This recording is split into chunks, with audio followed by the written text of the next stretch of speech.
That's a great example, Tony. Look, as usual, we're running out of time. So just for the interest of time, let's recap this quickly. Some really interesting points. And Tony, thank you for your input. So again, let's open up to questions we've answered a few around the prospecting side of things. So Tony's points, and I agree on all of these. So most salespeople only apply 4 touch points, maybe only 3 touch points. You need to do more than that. You need to follow up, as Tony mentioned, 48 hours later with the right compelling message. Send a calendar invite. Don't be scared to do that. I personally do that with senior level executives, country managers, and you'll be surprised by the number of people that do accept that. They may jump on the call and go, what's this for? Why are we talking? But you've got the opportunity to drive those for your compelling messages so they understand the reason for you to have a chat, which is not about your products or services, as John Smybert mentions over and over. Discovery, discovery, discovery. Do not vomit on them. Right? Hey, Matt. Hey, Matt, there's a really good question here from Justin saying that qualifying leads takes the longest time. Yeah. And BDMs, can become bogged down in this process. So Justin, let me share with you my 3 questions that I think completely transform an engagement. Now, I'm coaching a client in Europe at the moment, and their sales leader, we sat down and reviewed a 1 hour and 5 minutes long discovery call. And all of the rapport building and warming up the call took about 20 minutes. Like, it's just way too long. So I agree that people can get bogged down. And really interestingly, in this call, the prospect said something about 26 minutes into the call, and it was completely lost on the seller. It just sailed past them. And it was the reason why this customer would have become a customer, and they completely missed it. Here's my 3 questions. When an inbound lead comes to us, they're in the mode of comparing us with competition. We never want to appear to be uncooperative. So, hey, look, absolutely, I'll fill in your spreadsheet that you've sent us with your 743 questions and, give you the price. We'll do all of that. But then you ask the questions. Do you mind if I ask? First question, what's happened inside the organization that's caused you to want to look at this right now?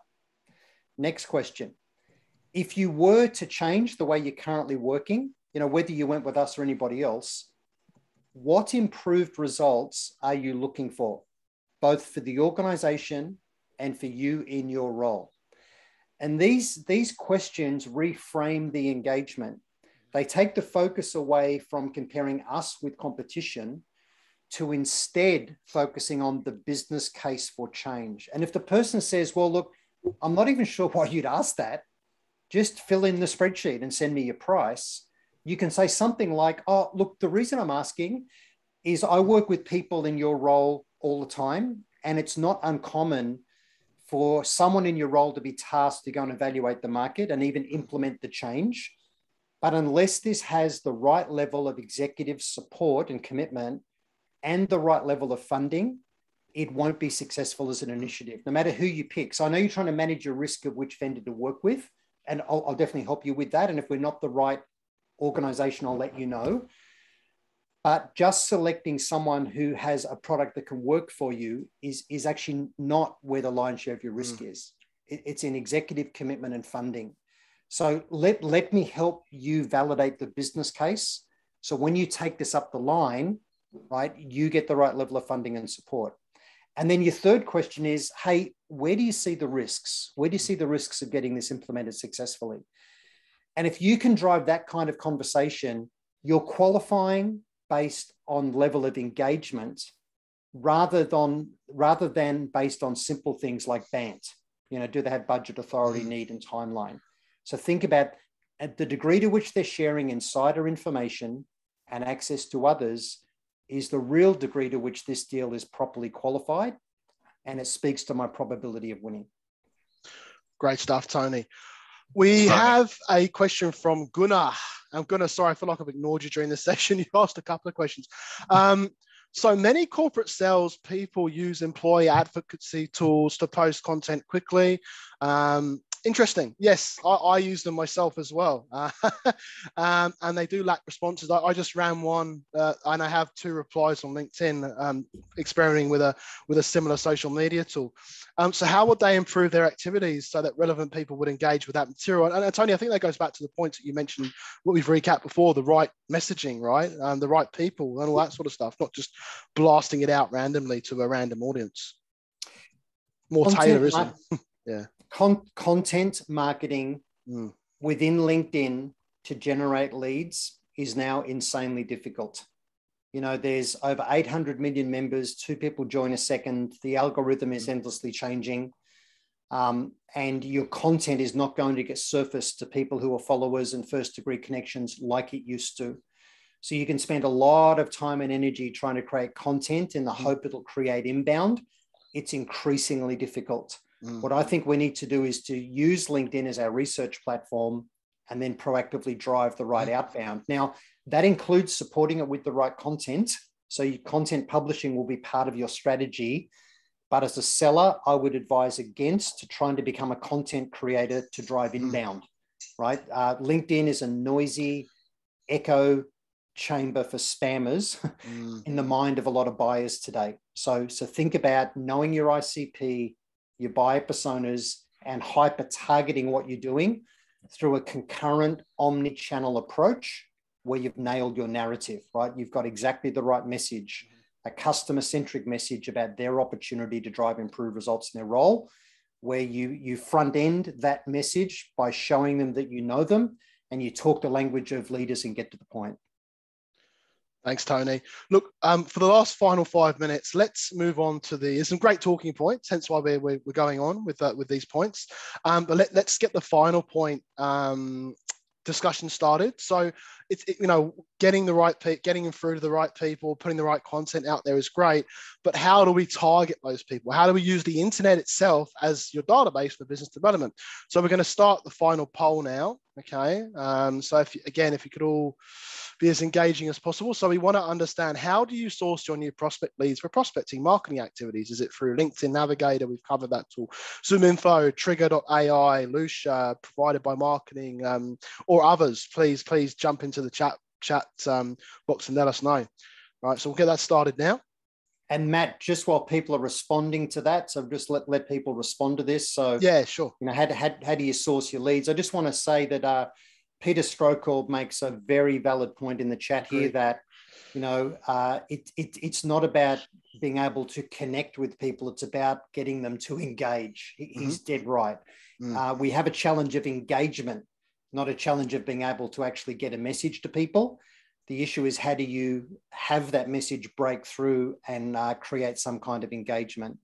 And Gunnar says exactly the same thing. Like, he agrees there's a whole lot of noise, but the reality is we need to drive engagement rather than create noise.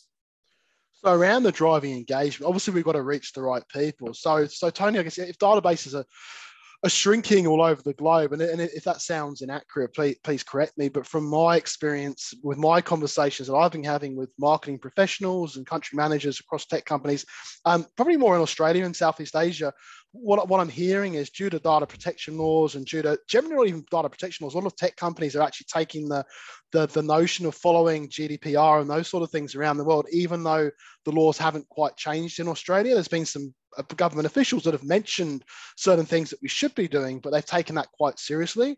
So I spoke to one marketing manager, director at a tech cybersecurity company, and she lost half a database within a few days due to having to let go a lot of opt-ins because they'd expired after 6 months or whatever that policy is they put into the organization. So a lot of companies are losing the ability to market to those individuals. So what does that mean? Top level pipe is shrinking, right? So yes, we need to drive new pipe, and yes, there are challenges around reaching people, but if top level pipe is shrinking, and I've also noticed, Tony, I don't know if you've noticed the same or anyone else in the school, there's a massive hiring string at the moment for SDRs. A lot of tech companies and financial and sales companies are hiring SDRs like crazy. There's a massive transformation in that space right now, but these sales professionals are still struggling due to these issues. Yeah. So other than shrinking databases, are there other factors that we haven't covered yet on this call, Tony, that are resulting in poor pipeline growth? other than So, COVID and everything, everything else that's happening around us. So Matt, we're just coming up on the full time. Yeah, I noticed. So I'll make this the answer super brief. Please. It's a shameless plug, but in tech powered sales, I've got a section in the book that talks about data privacy and what all this means for sellers. So there's two main standards globally that are seen as the leading standards. That's GDPR out of Europe and CCPA, the California Consumer Privacy Act out of the USA. And a lot of sellers and marketers go, oh, we can't use data to run outreach because it's in breach. It's not in breach if you have strong personalization, right? What breaches is mass spamming.